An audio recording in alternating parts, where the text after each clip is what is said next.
Guys, welcome back to my channel ছিন্ন পাতার গল্প। আমার চ্যানেলে সবাইকে স্বাগত। তোমরা কেমন আছো? আশা করছি তোমরা ভালো আছো। আমি অনেক ভালো আছি। আজকে আমি গ্রামের বাড়িতে রয়েছি, সন্ধে হয়ে গেছে। এখন দেবো রাধাকৃষ্ণ মন্দিরের সন্ধে, মানে আমি দেবো না, দিদা আর দাদু দিচ্ছে। আমরা সবাই বসে রয়েছি, যেহেতু কীর্তন নাম হবে সেগুলো আমরা থাকবো উপস্থিত, মানে কীর্তন নাম আমরাও গাইবো, তাই আমরা সব মন্দিরে বসে রয়েছি। এদিকে রয়েছে আমার দিদি, মাসি আর আমার ছোট্ট পুচকিটা, সবাই বসে রয়েছি। আর এদিকে রয়েছে মেশো আর আমার বোন, ওরা এখন মালা নিয়ে এসছে। আর এদিকেও রয়েছে গাঁদা ফুলের মালা, রজনীগন্ধার মালা। রজনীগন্ধার মালাগুলো ঠাকুরকে পরানো হবে, আর গাঁদা ফুলের মালাগুলো মন্দির সাজানো হবে।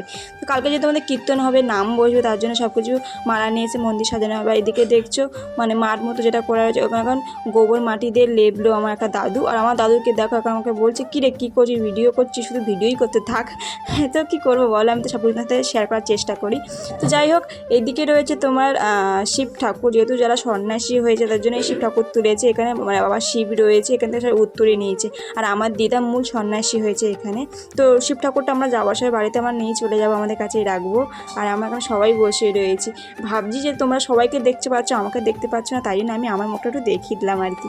তো এখন দাদু আবার একটা মালার থোকা নিয়ে এসে বলছে এটাও ওকে কেটে ঠিক করে মন্দির সাজানোর জন্য।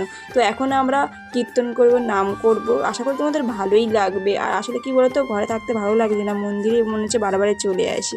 আর দিদা এখন সন্ধে দিচ্ছে, শিব ঠাকুরের এখানেও সন্ধে দিচ্ছে। আর অনেকে উত্তরই নিয়েছে, আমি সত্যি কথা বলতে 2 বছর নিয়েছি, 1 বছর নেওয়া হয়নি। দেখি আগের বছর নিতে পারি কিনা, এবছর তো নিলাম না, আগের বছর দেখি যদি নিই। আগের বছর আমরা এখানেই আসবো আবার পুজো দিতে। আর এটা আমি দেখো কাঁসা রয়েছে, আর বড়ো মতো এটা কাঁসার মতো দেখতে। এটা কি আমি ঠিক নাম জানি না, তোমরা যদি কেউ জানো না তাহলে অবশ্যই কিন্তু বললো। চলো এখন আমার সন্ধে দেবো, সন্ধে দেওয়ার টাইম হয়ে গেছে।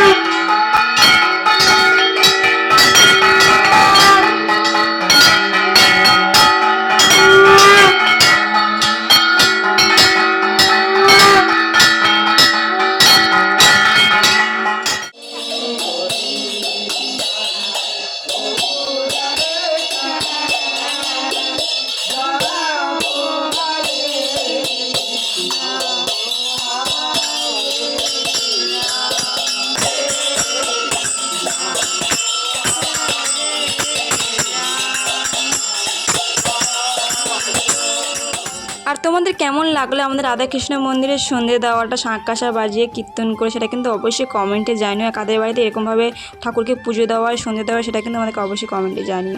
তো তোমাদেরকে বলি, আমাদের রাধাকৃষ্ণ মন্দিরে 3বার ঠাকুরকে ভোগ লাগানো হয়, সকালে, দুপুরে, রাত্রে। আর 3বার এরকম কীর্তন করে শাঁখ-কাঁসা ঘণ্টা বাজিয়ে সবাই এভাবে ঠাকুরকে ভোগ লাগানো হয়। আর আমাদের যে বললাম তোমাদেরকে তখন, যে মালা নিয়ে এসে গাঁদা ফুলের মালা, সেই মালাগুলো এখন দেখো মন্দিরে এখন সাজিয়ে দিয়েছে। তো সত্যি কথা বলতে কালকে যেহেতু অনেক ভিড় হবে, তার জন্য আগে থেকে সব কিছু রেডি করে রাখছে, মালা টালাগুলো সব মন্দিরকে সাজিয়ে দিয়ে রেখে দিচ্ছে। কালকে অতটা করতে হবে না, কারণ সকাল থেকে আমাদের এখানে মালসা বসবে, ব্রাহ্মণ আসবে, অনেকেই আসবে, কীর্তন হবে, নাম বসবে, অনেক বড় পুজো হয়। তোমরা কালকে নেক্সট ভিডিও সেটা দেখতে পাবে, আমি দেখাবো। আর এখানে রজনীগন্ধা মালাগুলো রয়েছে ঠাকুরকে পরানোর জন্য। এখন আমরা সবাই পুজো টুজো দেওয়ার পরে সবাই বসে রয়েছি মন্দিরে। আর আমি তোমাদেরকে ভিডিও করছি, দেখানোর চেষ্টা করছি যে বাইরের পরিবেশ, মন্দিরটা কেমন লাগছে, আমরা কি করছি না করছি। তো বাইরে মানে মন্দিরের সামনে গেট করা রয়েছে, তো এই গেটে এখন দেখো গাঁদা ফুলের মালাগুলো মেশো এখন সাজিয়েছে। তো কেমন লাগে দেখো, আমাদের রাধাকৃষ্ণ মন্দিরটা পুরো জকজক চকচক করছে না গো। আর যাই হোক, তোমাদের কাদের আমাদের ভিডিওটাও ভালো লাগলো অবশ্যই কিন্তু কমেন্টে জানিও। এদিকে দেখো যারা সন্ন্যাসী নিয়েছে তার জন্য ঝাঁপ করেছে, যেহেতু ঝাঁপ আজকে হয়নি, ঝাঁপ কালকের হয়ে গেছে, আমরা সে দেখতে পারিনি। ঝাঁপ কালকে, আমরা তো আজকের আসলাম না, কালকে ঝাঁপ হয়ে গেছে। এখন দাদু ঠাকুরকে ভোগ দিয়েছে, এখন মানে ভোগ টোগ দেওয়া হয়ে গেছে, এখন সব মুছে টুছে নিচ্ছে মন্দির। এই দাদু আর এই দিদা মন্দিরটাকে দেখাশোনা করে আর এখানে থাকে। আমাদের দেখো প্রসাদও দিয়ে দিয়েছে খাওয়ার জন্য এখন। তো যাই হোক, আজকের ভিডিও তোমাদের কেমন লাগলো সেটা কিন্তু অবশ্যই কমেন্টে জানাও। তোমাদের কেমন লাগে সেটা কিন্তু অবশ্যই কমেন্টে জানাও। তো সুস্থ ভালো থাকো, জয় নিতাই, রাধে রাধে, টাটা।